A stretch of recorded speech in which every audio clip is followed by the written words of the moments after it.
Okay. Hi, Shahia. I am going to be interviewing Miss Kathy. She is, you're the lead teacher. The lead teacher. Kianshaybrown babies. Yes. And the first question I have to ask you is, how do you know me? Well, I know Miss Kianshay, Miss Kiki, as a parent when she lived here at Twin Rivers, and a very involved participant in our College-Bound Baby program, which was a pilot program back in March of 2013.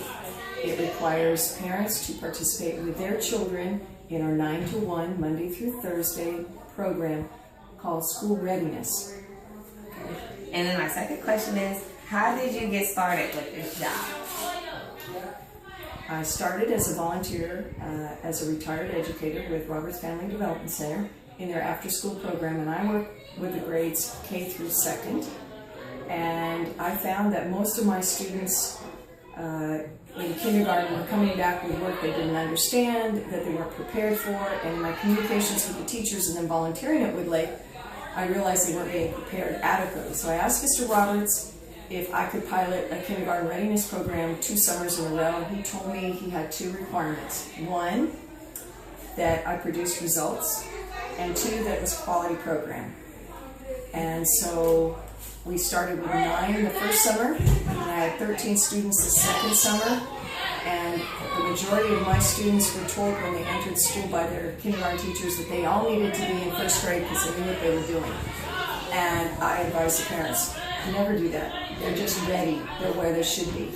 And with that, Mr. Roberts asked me to testify in front of the Sacramento Commission, and he was going to work towards getting a grant, and he did accomplish that. The first 5 of Sacramento with the federal funds has granted us 18 months extension because our program has produced really strong results.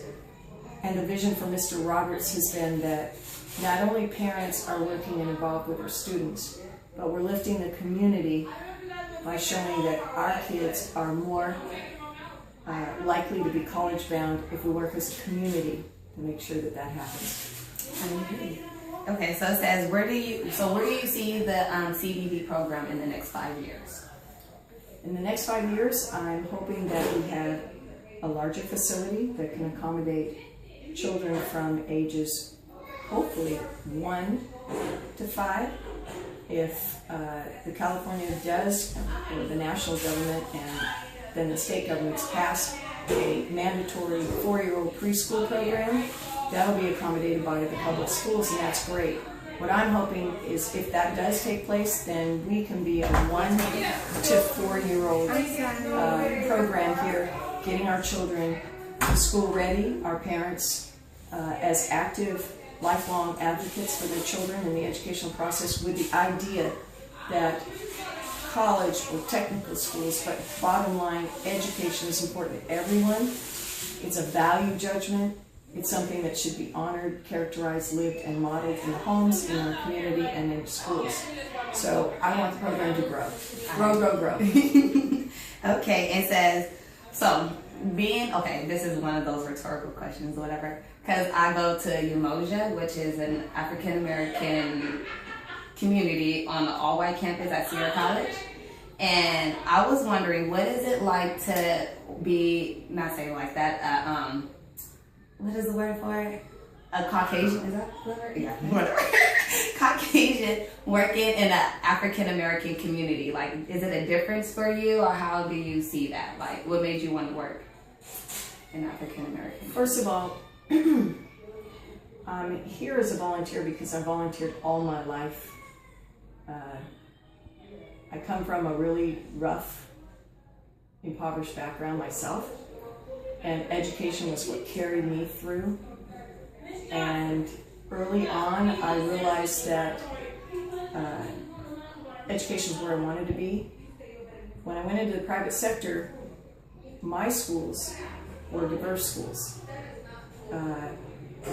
I've grown up in practically every state in the United States, and I've lived in every kind of community. So I recognized the differences in communities. I also recognized very strongly where the predominant demographic is when we're talking about poverty or low income or depressed communities because they're depressed with underserved resources. Primarily, has always been in the African American community and the Latino community and the immigrant community. But I didn't choose that specifically. It's just part of what I recognize as a citizen in America growing up, that you have to recognize that. You have to face the truth and the reality of it. And rather than perpetrate it, you have to work to change it. So I'm hoping that I'm doing my part, because anytime we lift a community, it's better for everybody.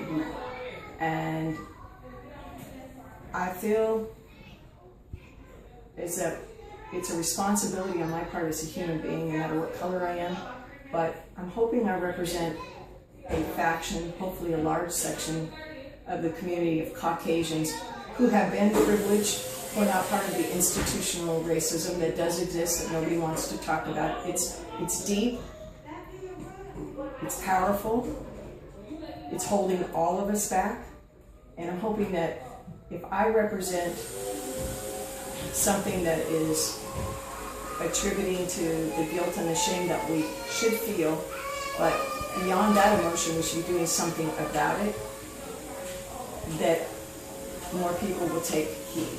You know, I don't feel any difference. I feel accepted. So I'm lucky, and I think it's because I see the obvious and I don't hesitate from talking about it. I'm not satisfied with the way America looks at the education for everybody. It's not equitable. And education, like health, are two things like water and air that you have to survive.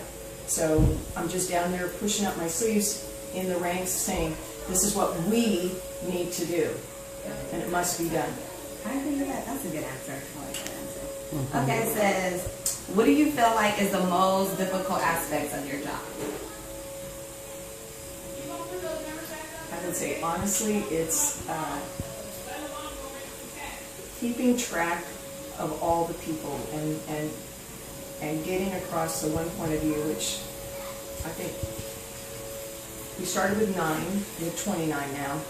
I think that a good solid 2/3 of the parents that we work with now know that I never let up. I'm like that pit bull that perseveres. I'm going to remind you until you're sick of being reminded that it's important for you to be here every day. It's important for you to be here on time. It's important for you to get involved. It's important for you to take what you do here and transfer that to your friend, your neighbor, your aunt, your uncle, your cousins, the people that live alongside of you, so that our community stretches. And so I think the most difficult thing for me is realizing that there are a lot of obstacles and challenges for every parent in this community to get here, to stay involved. And I share their frustrations, and I share the disappointments and the discouragement and the exasperation. But I'm not going to give up. So if I'm not giving up, don't you give up. Just tell me how we can make this work. I agree. Okay. And so what kind of advice can you give to a young person that's looking to follow your footsteps?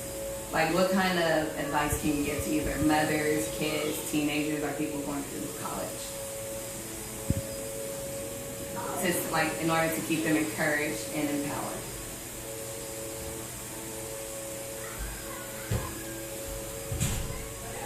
I think that my advice would be, the first thing you need for an education is an open mind. So don't be quick to judge. Be careful to observe. Be interested in learning. And take the risk and try everything. So that you'll feel the confidence with everything you've learned. You'll feel the exuberance that comes from a special day, a special moment with your child or someone else's child. Take that experience and translate it into the things that are powerful on any resume. I've worked with, I've helped, participated in. I've shared what I know with another. I've helped someone learn. I put my hand forward to grab that brass ring, but I took one behind me, and I'm bringing someone else along with me. So I think if you have an open mind, it leads to an open heart, and the possibilities for everybody are limitless. We're all born with so many gifts and talents, but we have that little inner voice that says, oh no, you can't do that, or no, you shouldn't do that, and we really have to shut that out and just push forward. I agree. I like that. Well, I guess that's the, that's the end of all of our questions. How many minutes we got left? You got 11. Okay, good. We did good. I thank you for interviewing with me, and I really appreciate it. Hopefully Shahia loves it too. Don't. Okay. I interviewed Miss Kathy because I feel like she is very empowering, and she helps young mothers like myself to encourage our kids to stay motivated in school and to push forward with their career and their success.